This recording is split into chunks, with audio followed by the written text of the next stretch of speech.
Je m'appelle Maëva, je suis assistante communication chez Averroès e-learning. Averroès e-learning qui est le premier réseau de soutien scolaire en ligne dédié aux élèves des lycées français du monde entier, créé en 2016 par Caroline Mignalet et Albin Dutoit. Et je suis en compagnie de Kevin, un de nos professeurs à Averroès e-learning, pour nous parler du concours littéraire que nous organisons en partenariat avec les Lyriades et le musée de Joachim du Bellay, qui se situe en Anjou. Kevin, je te laisse la parole. Oui, c'est ça. Donc, on a décidé cette année de lancer ce concours pour une première raison, c'est que cette année, on fête les 500 ans de la naissance de ce poète. 2022 est aussi une année importante puisque ce sont les 400 ans de la naissance d'un autre grand auteur qui est Molière. Alors pourquoi on a décidé de mettre en lumière du Bellay plutôt que Molière? D'une part parce qu'il est un petit peu moins connu des élèves et que c'était l'occasion de faire de la littérature autrement, et on espère essayer d'intéresser un maximum d'élèves qui s'engagent dans notre projet. Ok. Alors du coup, dis-nous Kevin, quel est le but de ce concours?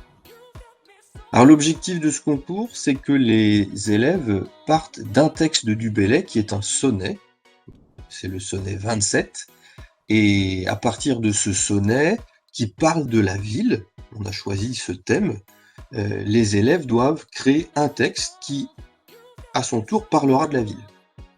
Mmh. Comme Joachim du Bellay était un poète, on a fait le choix que le texte sera un poème.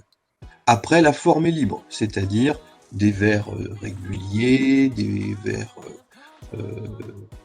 libres, bref, les élèves pourront explorer la forme qu'ils veulent, et éventuellement accompagner leur texte d'une musique. Voilà, l'idée c'est que la forme ne doit surtout pas être un frein, mais que les élèves sont invités à s'emparer de ce texte. Et il y a une contrainte, quand même, c'est que le texte devra comporter un vers de ce poème. Voilà, pour que le jeu soit un petit peu plus corsé, disons. Ok. Alors ce sonnet peut être retrouvé sur la page événement du concours sur Facebook. Qu'est-ce qu'on attend des écrits des participants?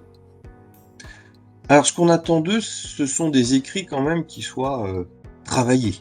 C'est-à-dire, le jury va attendre des textes qui soient littéraires, écrits dans un langage, je sais pas, peut-être élégant, soutenu, surprenant, bref, mais en tout cas des productions qui soient vraiment travaillées par les élèves. C'est le mot que je donnerais, des productions vraiment, je répète, hein, travaillées. On veut pas des textes de premier jet qui soient jetés comme ça en pâture à un jury.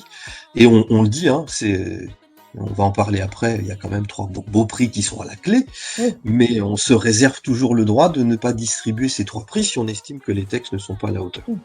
Voilà, donc mais on espère être surpris. Il faut que les élèves s'amusent aussi. Donc Bien c'est sûr. pour ça que un concours, ce n'est pas d'un concours s'il n'y a pas de prix. Est-ce que tu peux nous énoncer les prix qu'il y a? Oui, bien sûr. Alors le premier prix sera un séjour à Rome. Alors pourquoi Rome? Parce que le livre dont est extrait le sonnet, ce sont les Antiquités de Rome. Les élèves pourront retrouver toutes les informations détaillées. Et le poète a fait un célèbre voyage à Rome, donc c'est l'occasion de retourner sur ses traces. Le deuxième prix, c'est un séjour à Paris, un voyage culturel aussi. Et le troisième prix, ce sera un abonnement un abonnement à une librairie qui, en fait, c'est le principe d'une librairie qui vous fait, une sélection de livres en fonction des critères que vous indiquez, et vous recevez votre sélection tous les mois. D'accord. Voilà. Au tout début, j'ai lancé les partenaires à ce concours. Est-ce que tu peux nous dire 2-3 mots sur eux? Oui, bien sûr. Alors, le premier des partenaires, c'est le musée du Bellay qui se trouve à Liré, une petite commune, comme tu l'as dit tout à l'heure, en Anjou, effectivement, qui est la commune natale du poète, qui lui était cher, puisqu'il avait ce célèbre poème, où il parlait de son petit Liré, effectivement. Voilà, c'est notre premier partenaire. Et le second partenaire, l'association des Lyriades, pour la présenter rapidement, c'est une association qui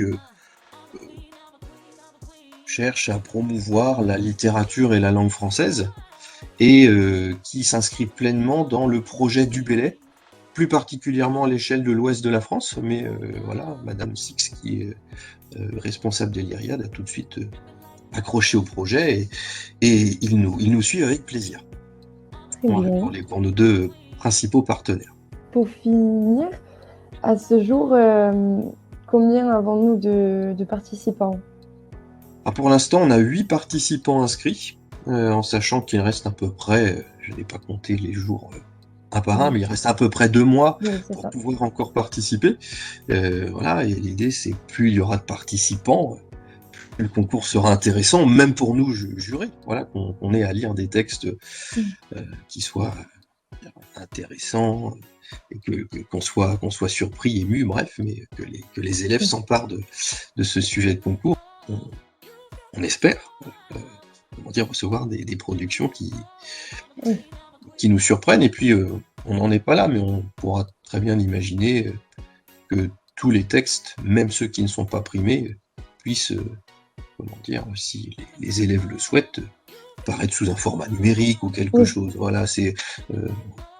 je ne voudrais pas faire peur non plus en disant oh là là, c'est un concours donc on va juger. Non, forcément, il y a des élèves qui vont avoir un prix, d'autres qui n'en auront pas.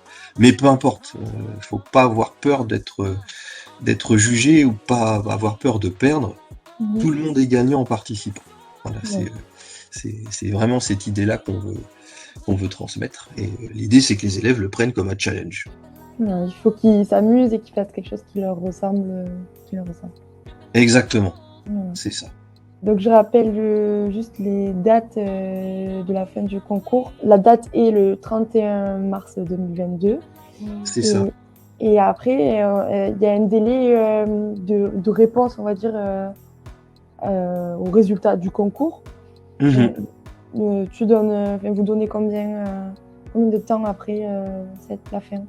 On va se donner 1 mois et demi de délibération, à peu près. Okay. Voilà, à peu près un mois et demi de délibération, c'est-à-dire que les résultats seront connus entre mi-avril et fin mai, à peu près.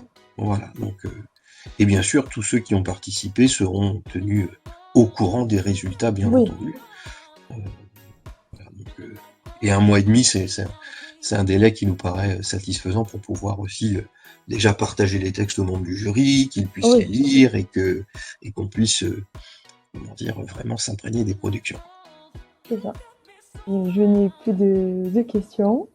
Non, puis on peut juste dire effectivement que les élèves ou tous ceux qui souhaitent participer, qui ont des questions, n'hésitent pas à le faire via notre page et on leur répondra. La page Facebook, la page événements, et on a aussi une page Instagram. C'est ça. Sur laquelle on peut nous contacter. Exactement. Et toutes les informations pour le concours sont disponibles. Donc, voilà, c'est ça. Le challenge est lancé. C'est ça. Donc, on souhaite bonne chance aux participants et aux futurs participants. C'est ça, exactement. On leur souhaite une bonne chance et puis en espérant que leur production soit nombreuse. C'est ça.